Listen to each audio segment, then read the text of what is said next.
Thanks for that, and it's good to be here and always a pleasure to come and talk about railway history. It is not just the province of old blokes like me, but engineering heritage does include some younger people, and surprisingly on our committee even one lady. So there you are. I guess a bit of my thunder's been stolen by the previous two speakers about the history, but I'll still try and fill in my 20 minutes. But really trying to fit 164 years into 20 minutes is a bit of a challenge.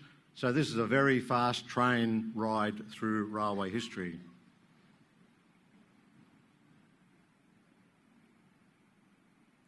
Now, 1855, the key date in New South Wales railway history, and was when the line from Sydney to Parramatta, or really from Redfern to Granville, was opened. They picked Granville because that was to be the junction. You continue straight on to Bathurst and the west, or turn left and go down to Goulburn. It was originally a group of businessmen who promoted this, but with the problems of the gold rush and getting money and, I guess, resources, the government took it over. So in 1855, on the 26th of September, it was opened with great fanfare and no doubt great excitement in Sydney. But following on, in 1856, New South Wales was fortunate enough to get a new chief engineer for the railways, John Whitten, an English railway engineer. John Whitten spent 34 years in the role of chief engineer, or engineer-in-chief of the railways. I think that these days would be absolutely unimaginable. Can you imagine anybody spending 34 years in the one top position? We have, or even to have an organisation that exists for 34 years. I've been in the railways for, as was mentioned, since '64. I don't think I've got enough fingers to count how many times the name of the organisation has changed. But Whitten was certainly a remarkable character. When he arrived, the colony just had 23 miles of track, but by the time he left, there were over 2,000 miles. But he also had very high standards. He resisted the call from governments to move with horse-drawn transport. Some of the government people wanted to persist with railways drawn by horses, real horses, not horsepower, just real horses. He also contradicted his governor, who said you could not build a railway over the Blue Mountains. The governor was a military engineer, and he sent his surveyors out, and they said you will never get a railway across to the Western Plains. Whitten disagreed and persisted, and so we do have what we have today. I suppose the comparison with the 20th century would be John Job Crew Bradfield, and another remarkable engineer, but I guess it has left me to wonder who is the 21st century equivalent of Whitten and Bradfield. Maybe he or she are in this audience today. Let's look at Whitten's achievements into the context of what was happening. Why, that bust is on Central Station, so I guess that's the shrine for Whitten to go up into the grand concourse at Central and worship our predecessor. This graph here shows how the rail network expanded over the years. You can see in the early years there was a gradual increase, and we get up to about the 1930s when it stabilised, and then the total number of route miles or route kilometres started declining. And since about 1940, the rate of opening has not kept up with the rate of closure. But what is interesting is the rate at which the construction proceeded. So you can see in the around the late part of the 19th century, there was some peak period of construction. And after that, the rate of construction decreased until we get to the early part of the 20th century, and when it again peaked. So I The first peak I call the colonial period, and then we come into the developmental period, which we'll look at in turn. So the colonial period was really opening up. New South Wales was a separate colony reporting back to London, but so we had adjacent colonies in Queensland, Victoria and South Australia. But there was massive and very quick expansion. Goulburn was reached in 1869, Albury by 1881 and Hay in 1892. As we said, Bathurst was reached in the 1870s, Dubbo 1881 and Bourke, right out of Bourke, in 1885. And to the north, Wallangarra on the Queensland border in 1888. There were two factors that drove all this development. First was to link with the other colonial centres like Brisbane and Melbourne. But perhaps then more importantly was to protect the trade. One thing that they wanted to do was to get all the trade back into Sydney. So they put the lines out to places like Hay to stop down the Victorian border, to stop trade going to Victoria, and to Bourke to capture all the wool coming down the Darling River and stop it going down to Adelaide. So the colonies were very much protective and trying to promote all the trade back into Sydney. Here we have Bourke Station in 1890, just 2 years after it opened in 1888 and full of flood. They say in that flood the station was the only part of Bourke that was above water. So obviously the railway engineers there did a good job of setting the level. I guess the people in Bourke wish they could replicate that in 2019. It was interesting how the system did develop. I came across a publication, the Railway Guide to the Railways in 1888, put out by the government. And you see in this map what the system looked like then. So the black lines are the ones that had been built by 1888, and the red lines are those that were planned. You see there's no line up the north coast, that in order to get to, say, Brisbane, they're going to come down from the New England, down to Grafton Way and then go up.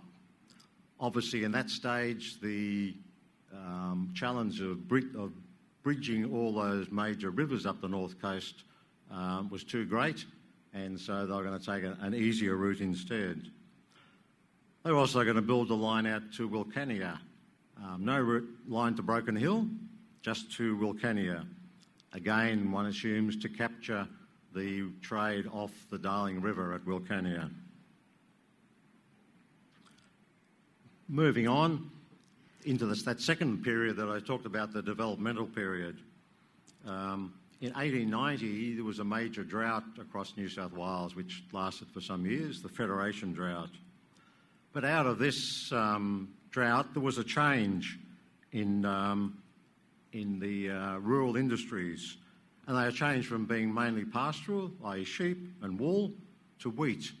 And this was facilitated by changes in wheat varieties and in methods of cultivation.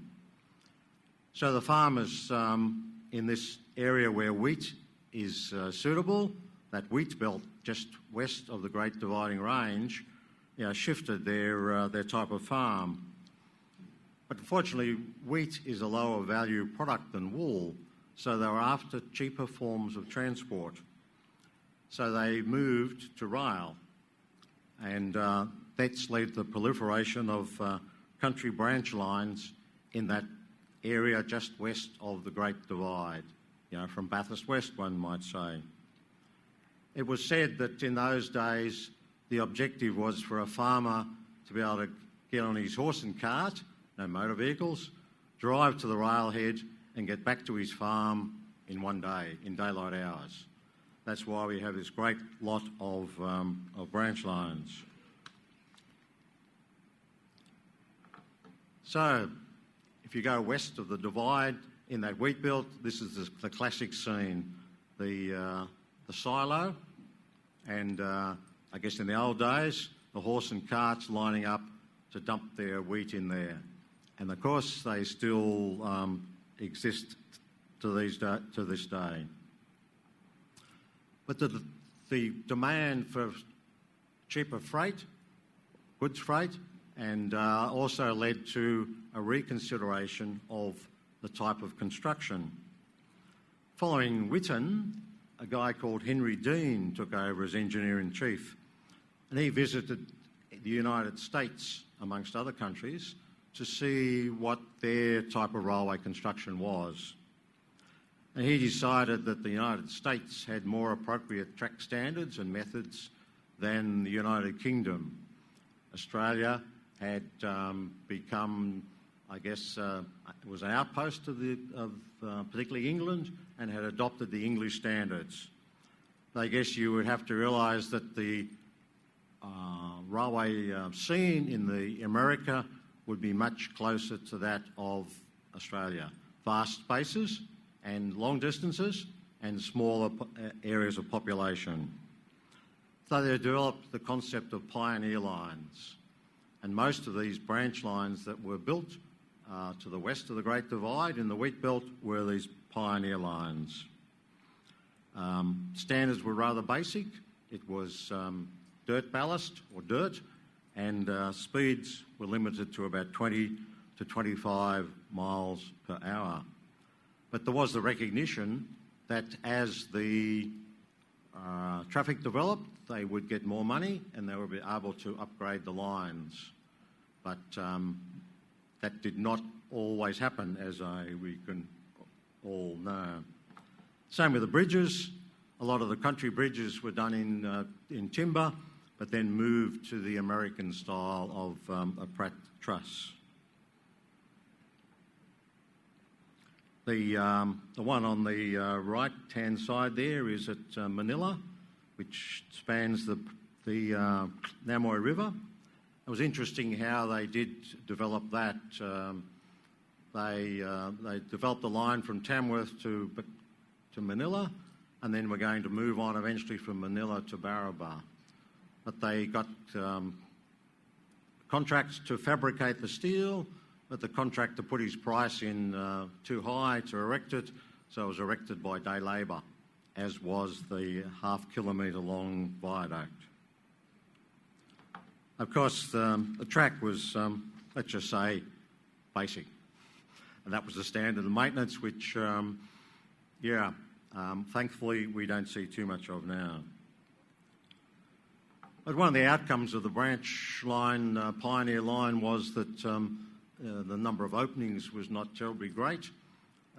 This was the Walgett line in 1970, where I was as Divisioneers Narrabri, and one of our long-term PWI members, Ken Swan, came out to make sure I was fixing it up properly, and captured him walking over this impressive bit of track. But it certainly played tribute to the Perway inspectors and gangers and fettlers who fixed all this up with very little fuss.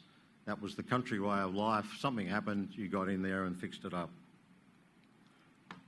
The pioneer line operations were pretty basic in these lines, wheat lines, certainly dedicated wheat trains, but a lot of the others were mixed services, freight and passenger, a few freight wagons and a carriage stuck on the back. So fortunately, Bathurst is served now by the bullet rather than something like that. So,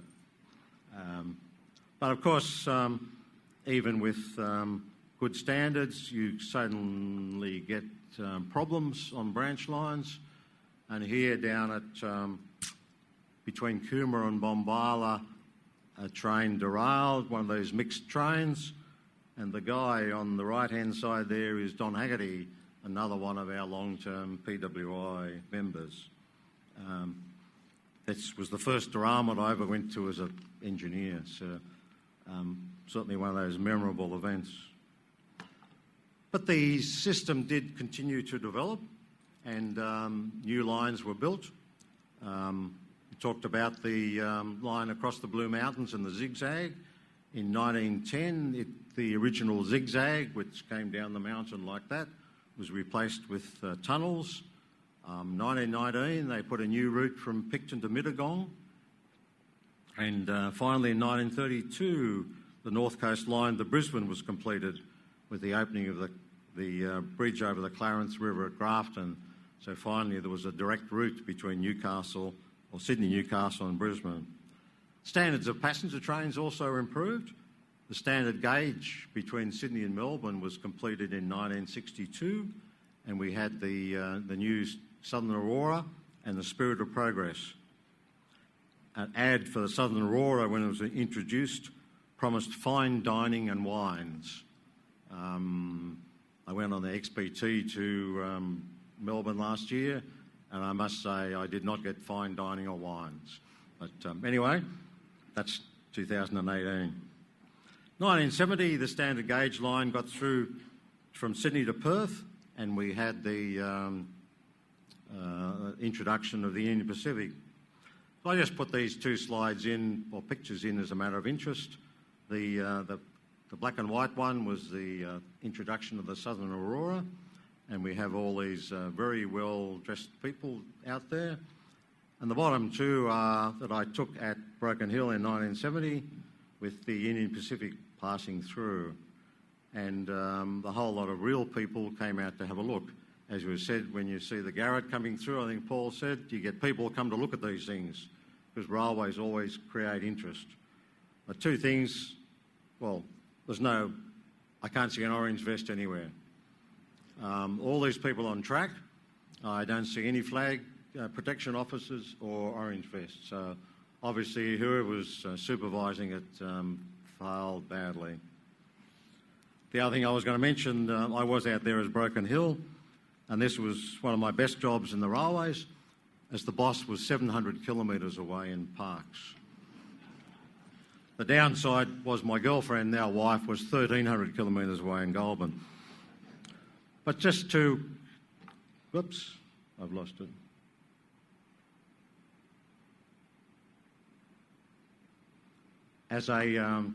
Just as a case study, if things did happen, you might think that, with this development there was some grand scheme that was all these branch lines west of the divide were carefully planned out.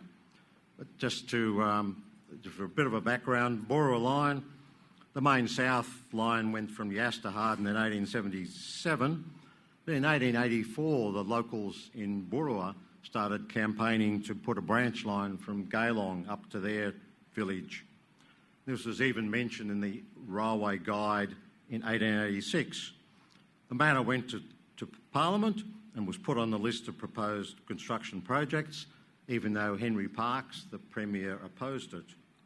But then the people in Bowning, a bit closer to Sydney, objected and said it shouldn't go from Geelong, it should go from Bowning, because the route from Geelong went through two major landholdings, where if you went from Bowning, you would go through multiple small properties, which sounded to me like the big end of town was having more impact than the small people. But eventually, they went through a number of iterations. You can see there the surveys that were done. This is just for 30 kilometres of track. So there's a great deal of toing and froing and different schemes. And you imagine the surveyors out there in their horses going through all these different things. But finally, they've had visitors from the Railway Commissioner, which according to the locals was useless, and they finally ended up with the original scheme. This was opened in 1914, i.e. about 30 years after it was first initiated. So 30 years to get 30k of track done. The local member at the official opening took full credit for getting it done. The railway cynic in me, of course, surmises that if the line hadn't been built, then our politician would have said it was somebody else's fault. I'm sure Paul wouldn't have said that, right? But after 30 years, they finally had their rail connection, and it did provide a service to the community for passengers and for freight. But sadly, this is all that exists of Burra today. The solitary old steam train water column and a little plaque saying this is where it went. The last train ran in 1987, so only lasted about 70 years. Well, we talked about the communities. The community there are still very fond of their defunct railway, and they did provide this memorial and information that was opened by Tim Fisher a few years ago. I think we should look at the community impact. Railways did create jobs, even in the most remote area like this slide taken out in the Broken Hill line. But, you know, in its heyday, the railways had 45 or 50,000 people working for it across the state. Even in Goulburn in 1975, when dieselisation had reduced the amount of operating and maintenance staff, there was still over 750 people working for the railways in Goulburn, which is estimated that 15% of the population was dependent upon the railways. But sadly, the railways did decline in a lot of areas, and one can almost see why. This was taken on the Burra line, but you know, if that's all the freight you can get on a train, it doesn't really look like a profitable service. Of course, after the war too, there was the rise of road transport, and that it took over a lot of the freight that rail was then doing, and led to I guess the bulk transport that rail now does. One of the things is that road versus rail. This was part of my territory when I was at Goulburn. The red line you see on the top of the graph there, that little bit, it was the original railway route. Somehow in the early part of the 20th century, they decided to deviate it, and they put that little loop in to reduce the grades. The lines below it, the blue and red, are the Hume Highway. You can see that the Hume Highway down there has been duplicated. It's bypassed the town of Gunning on a 110 km/h alignment, whereas the railway alignment is far worse than it was when it was built. So the rail in that area, rail has gone backwards and never gone forwards, but road has continued. You can see the competition that rail has with road and who is getting best out of it. This is the current status. Thanks to David for supplying the graph. The red lines are all the ones that aren't operational anymore. Not many lines have been formally closed because that takes an Act of Parliament. It takes an Act of Parliament to open a line and another Act of Parliament to close it. So there's been very limited number of lines that the parliamentarians have actually got round to closing. So we just have these non-operational lines. So about a third of the state's lines are now non-operational. Which, with that amount of track that is operational and non-operational, you sort of think, what is the future? One might say the future is endless. I don't have a pessimistic view of the future of rail. That area there is on the Walgett line, west of Burren Junction. I'll tell you what, it's a hell of a lot better in 2018 than it was when I left it in 1972. So some things are vastly improving. I think the question of the future, as usual, old blokes like me talk about the past and the young people talk about the future. So I'll leave the future to David and others who are on the agenda today. But I think in doing the future, we shouldn't forget the past. And I was very pleased to hear Paul say that of the interest in heritage.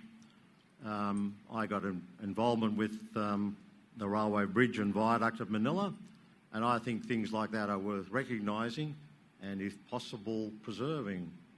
But not only the physical structure, but how they were built and maintained.